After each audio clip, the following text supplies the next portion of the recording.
Atheism is parasitic. It can't survive, let alone thrive, without stealing nutrients from other worldviews. And this isn't according to me, this is what they say. Atheists now define atheism as an absence or a lack. Atheism is just the absence or lack of belief in God. So, this cordless drill is an atheist because it lacks belief in God. Oh, look everyone, I found another atheist. This one's good at math. Of course, we can agree with atheists on one thing. Their worldview is definitely lacking. Unfortunately, a mere lack of something can't sustain a man, or a city, or a culture. If you lack food, you have nothing to eat. If you lack shelter, you have nowhere to live. If you lack a child bride, you're definitely not the Prophet Muhammad. A lack of water can't quench your thirst. A lack of talent won't make you the star of the talent show. A lack of common sense won't help you avoid dumb ideas. So, if atheism has no positive content, where are atheists getting their beliefs and values and rules? They're getting their beliefs and values and rules from somewhere else.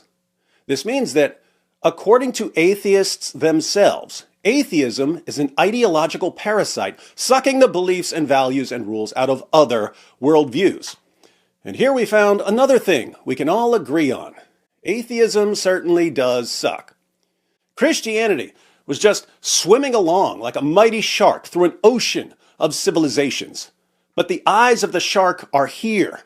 They're fixed, looking out into the beautiful and mysterious and sometimes dangerous waters, so it pays no attention to the big dumb lamprey clinging to its belly. The big dumb lamprey, obviously, is atheism, the blood-sucking parasite of ideologies. Now, for all you atheists who heard what I just said and are about to do your best impressions of Thunder when he saw that his master Lo Pan had been defeated in Big Trouble in Little China, I have two pieces of advice. First, if you can't handle a little constructive criticism, maybe don't spend the past 20 years posting Sky Daddy, Sky Daddy, Sky Daddy, Sky Daddy, Sky Daddy, Sky Daddy, Sky Daddy, Sky Daddy, Sky Daddy, Sky Daddy. Oops, that's exactly what you did. So, too late to play victim now, battle has begun. Second, since you love latching on to other things to obtain your nutriment, how about latching onto a comedian for a while and feeding on a sense of humor for once? To be fair, we all share this world, and it's good that when one group discovers something, they share it with others. It's good that, in spite of our differences, individuals don't have to discover everything for themselves. Groups don't have to figure things out on their own. Each generation learns new information and passes that information on to the next generation. Language and writing and teaching allow us to keep building. I'm not talking about building some physical structure, although language and writing and teaching help us do that too. Talking about building an intellectual cathedral that we just keep adding to and expanding. More rooms, more domes, more towers and spires. This is one of the best features of human beings. So why would I object to atheists stealing from other worldviews? Well, the problem with the devotees of parasitic atheism is that they don't simply take what they want from other worldviews and then go about their lives. They do something much worse than that. After stealing beliefs and values and rules from other worldviews, atheists pretend to somehow be the true champions of the beliefs or values or rules they stole, and then they portray the very people who gave them the beliefs or values or rules as the ultimate enemies of the beliefs or values or rules. Take slavery, for instance. For many thousands of years, the entire world thought that slavery was perfectly normal. They couldn't comprehend a world without it. Christians were part of that world. They were born into it. In the first century, almost a third of the Roman population were slaves. The number of slaves might be lower in other areas, 10 or 20% of the population, or higher, 40 or 50% or even more. Slavery was part of the fabric of society. But something kept bothering certain Christians about it. So some of them started freeing slaves. And I don't just mean their own slaves. They would buy other people's slaves and free them. Slavery continued for centuries, but Christians eventually ended it in Christian majority countries. And they were so successful in convincing people it was wrong that Western governments insisted that other nations abolish slavery as well. Now, ask an internet atheist today, who are the most pro-slavery people of all time? Christians, he'll reply. And who are the ultimate enemies of slavery, the ultimate champions of human rights? Atheists, of course. Really? Which part of your lack of belief convinced you that it's morally wrong to own another person and that we have a moral obligation to oppose slavery? Let me ask an atheist. Hey, atheist, I can own a drill, I can own a house, I can own a dog. Why can't I own another human being? I can translate. That's drill for we just know. No, you don't just know. You were raised in a society that taught you all your life that slavery is wrong. And your society taught you that because Christians made it that way. Now, since slavery is a thing of the past in this country, tell me, how does it feel getting owned? And then there's science. Good old science. Let me ask an atheist. No, we want a nerd this time. Who are the ultimate enemies of science? Christians. And who are the supreme champions of science? Atheists. There you have it. Comes from an atheist calculator, so you know it's mathematically certain. What's the problem with the claims of our atheist friends? Well, in the past, there were many scientific developments over many centuries, and these developments happened around the world. But the scientific revolution occurred in a certain place at a certain time, and the people who were responsible for the scientific revolution were all Christians of one sort or another, Catholics, Protestants, an occasional heretic, but they all believed in God and the Bible. The pioneers of the scientific revolution, again, all of whom were some variety of Christian, through their discoveries in astronomy and physics and chemistry and biology, gave rise to modern science. So, who set the stage so that modern atheists could be so into science? Christians did. They did all the heavy lifting. And then they handed atheists modern science on a platter and said, here's how it's done, you're welcome to join us. Atheists, as always, responded by saying, actually, Christians, this is ours. It's always been ours. You Christians are in the way. In fact, science needs to be protected from you Christians, because if we don't protect science from Christians, Christians will destroy science. That's why everyone needs to become an atheist. It's the only way to save science. Sound familiar? That was the rallying cry of those gullible narcissists we call the new atheists.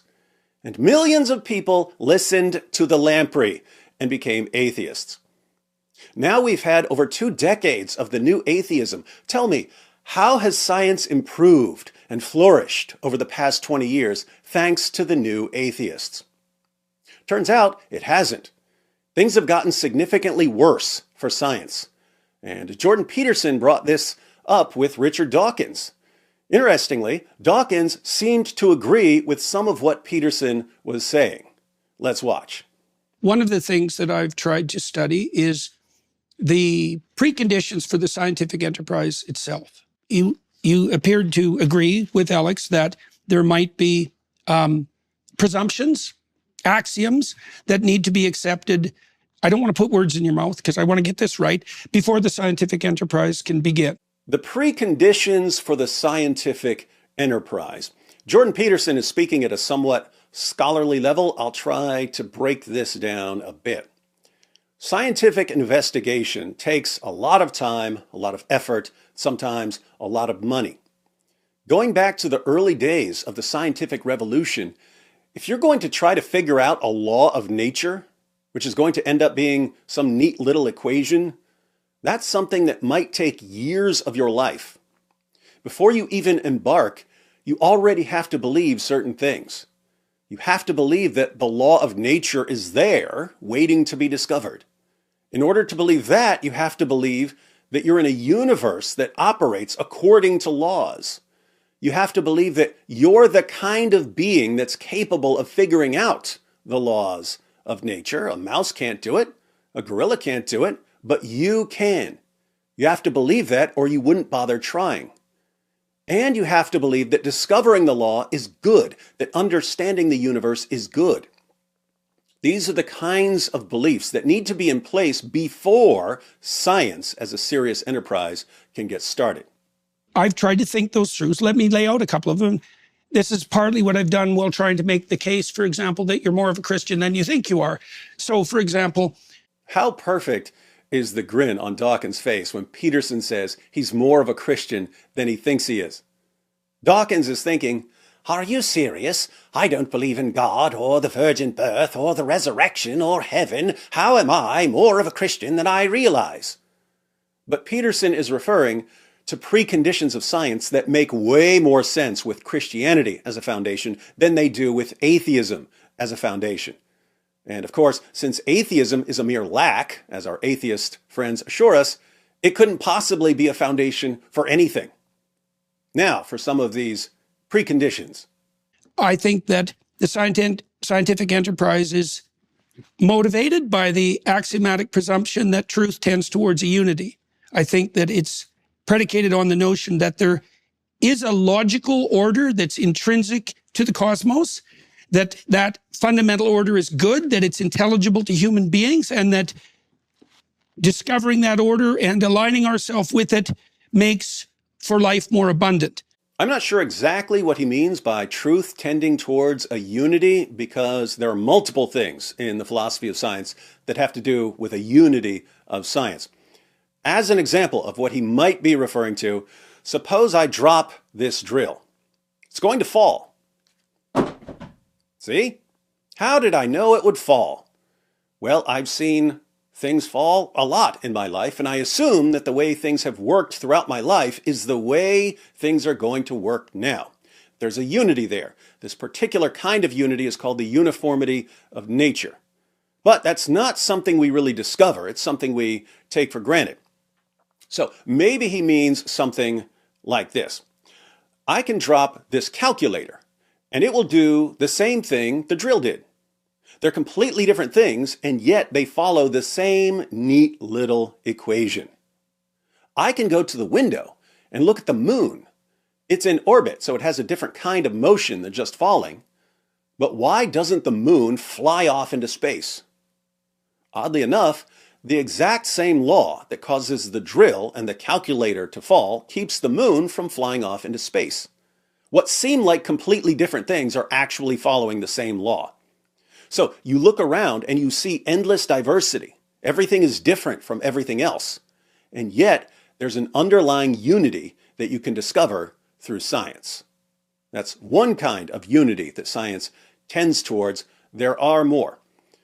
The other preconditions of science that Peterson mentioned were that there's a logical order intrinsic to the cosmos, that this order is good, that it's intelligible to human beings. Intelligible means that it's capable of being understood by a rational agent, and that discovering this order and aligning ourselves with it makes for life more abundant. But what does any of this have to do with Richard Dawkins being more of a Christian than he realizes? I think that this scientific enterprise is also predicated on the idea that the truth will set you free. And I think all of those axioms are religious and derived from the Judeo-Christian tradition. Aha! The preconditions of science are all religious ideas. Science tends towards a unity because one God creates and sustains the universe. The universe is intelligible because it was created by a rational being. We're the kinds of things that can understand the universe because we were created in God's image. And understanding the universe is good because when we learn about the laws of the universe, we're learning about the mind of God. You can look through the writings of the pioneers of the scientific revolution. These ideas are all over the place. And they're religious ideas that need to be in place for science to get off the ground. Where did Richard Dawkins get ideas that, in one form or another, are taken for granted in science? He didn't get them from atheism. Atheism has no positive content. He ultimately got those ideas from Christianity without realizing where they came from. And that's why Dawkins is more of a Christian than he realizes. And if you don't believe that, you have to account for why science emerged in Europe and nowhere else in the entire history of humanity, for example, and why it's under assault from like all quarters now as that underlying metaphysic disappears. Like you haven't had to be concerned with the mythological substrate in your lifetime in some sense because it was intact. Yeah. Three important things here. First, Peterson says that if you don't think the preconditions of science are ideas that come from the Judeo-Christian tradition, then why did science take off when a bunch of European Christians said, hey, we've got these ideas. If these ideas are correct, then we can actually figure out the universe because it's made by a rational agent and we're made in his image. If science didn't spring from these ideas, why did it arise among people who had these ideas and put their ideas to the test? Second, Peterson points out that as the religious ideas are being attacked, science is being attacked too. And Richard Dawkins is on the receiving end of these attacks. He can't talk about gender as a biologist without being attacked. Science has been demoted. It's now only useful when it serves the latest whims of whatever group is screaming the loudest. In fact, look at what just happened. From the Telegraph, Richard Dawkins quits Atheism Foundation for backing transgender religion. Scientist accuses U.S. group of caving in to hysterical squeals of cancel culture. Richard Dawkins has resigned from an Atheism Foundation over its imposition of a new religion of transgenderism. Professor Dawkins, the evolutionary biologist and atheist, stepped down from the board of the Freedom from Religion Foundation, FFRF, on Saturday after it censored an article supporting the belief that gender is biological. Professor Dawkins accused the group of caving to the hysterical squeals of cancel culture after it deleted the article from its website, saying it was a mistake to have published it. His resignation followed that of two other scientists, Jerry Coyne and Steven Pinker, who accused the foundation of imposing an ideology with the dogma, blasphemy, and heretics of a religion. The scientists' resignations come after the Freedom from Religion Foundation's Free Thought Now website published a piece last month by Kat Grant entitled, "What is a Woman?", which argued that any attempt to define womanhood on biological terms is inadequate and that a woman is whoever she says she is. So, scientists are leaving atheist organizations for being anti-science and for forcing a new religion on people. I guess if we've learned anything from science, it's that nature abhors a vacuum. Third, Dawkins agreed with Peterson on this. Let's see that part again, but extend it.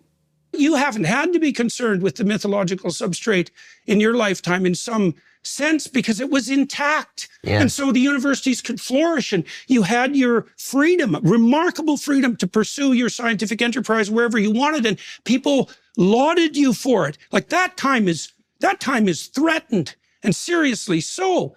When there was a large Christian majority population, atheists could complain about Christians, and Christians could complain about atheists. But atheists, like Richard Dawkins, were completely free to say whatever they wanted. Now that the population is changing, and the ideas that are the preconditions of science are being cast aside, science itself is suddenly under attack.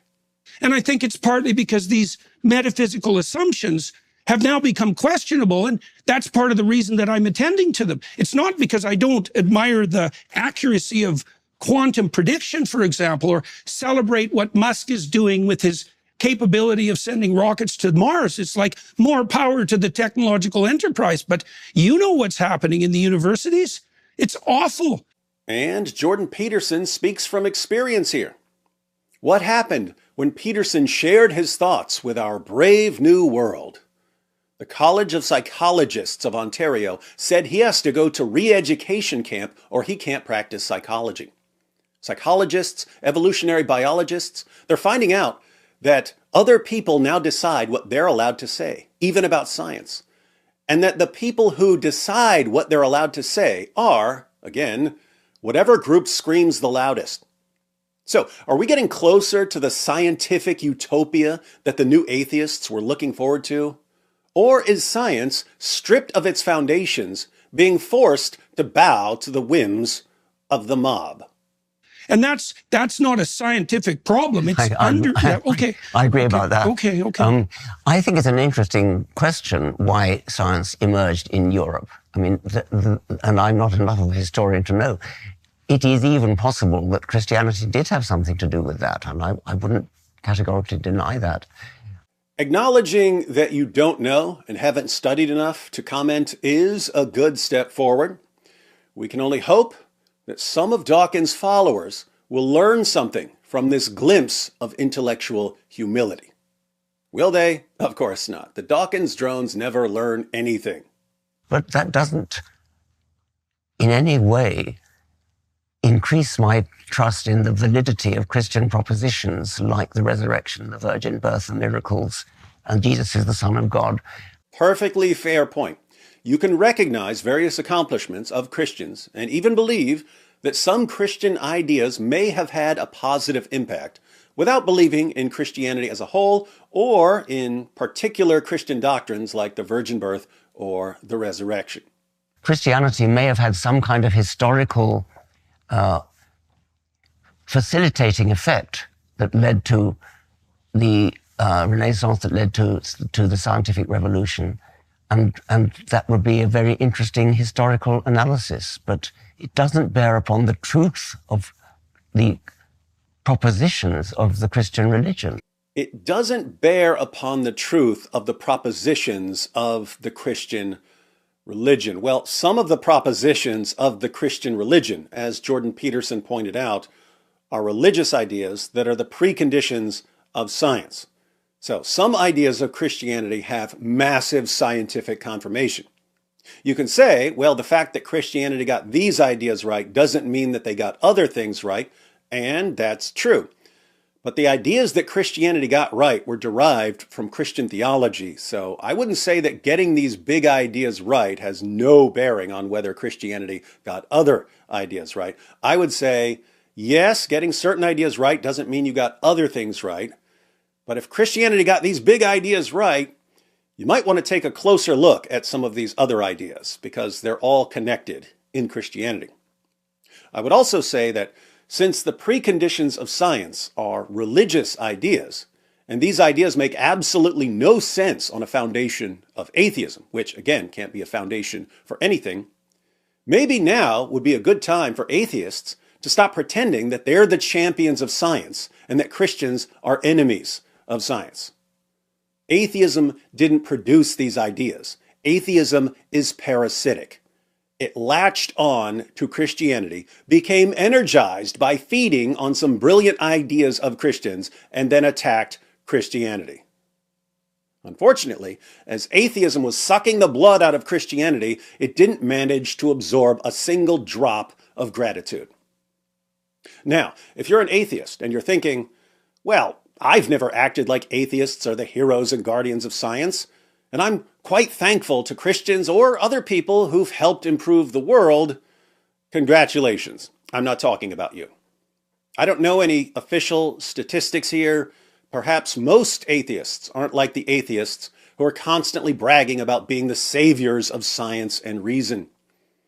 But I have to respond to the people I hear from, and sadly, the people I hear from tend to be the people who can't stop running their mouths, no matter how little they know about anything. So, let me say, not to atheists in general, but specifically to the perpetually hostile and narcissistic atheists who are still running your mouths about getting rid of Christianity to pave the way for science, even after seeing millions of people become atheists without benefiting science in any noticeable way whatsoever, you guys are looking all kinds of stupid right now. You made predictions about what would happen if large numbers of people became atheists. None of your predictions were right. You were wrong about everything.